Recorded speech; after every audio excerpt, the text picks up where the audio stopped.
Ito yung mga sisyo ko dati, malalaki na. Oh. Malalaki na po siya ngayon. Itong sisyo ko, ayan. Anong kulay po kaya ito? Oh. Parang hindi kong alam kung dalusapi o papunta sa abuhin. Ano?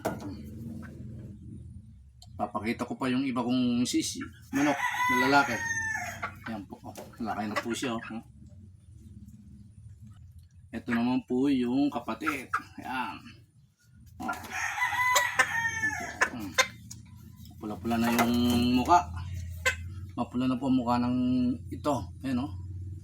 Kapatid po yung una kong pinakita. Ito, kapatid, pangalawa. Ayan. Lalaki rin po.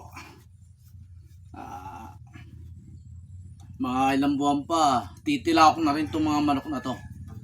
Ayan. Meron pa ako ipapakita sa inyo. Tayo lang po. Ito po ay nagtitilak na. Ayan. Ayan po. Titilak na po ito. Ayan. Ayan po. Malaki na siya. Ayan. Ayan. Ang habang kanyang buntot. May lawi na. Ano na, oh. Ano, haba na. Yan na po ang aking mga palahing manok. Meron pa akong iba, papakita ko ulit sa inyo. Hiraw. Yan, pahiraw na po siya. Yan, oh. Yan, lalaki po yan. Yan, oh. Ito po, yan, oh. Malaki na rin po.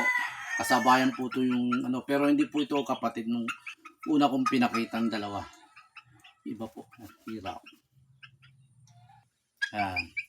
Hiraw rin po ito paglaki. Pag nagpalit siguro ng balahibo, dahil meron na po siyang kulay nito, parang hiraw po ang kalalabasan nito. Dahil ang nanay po nito kulay itim. Yan po.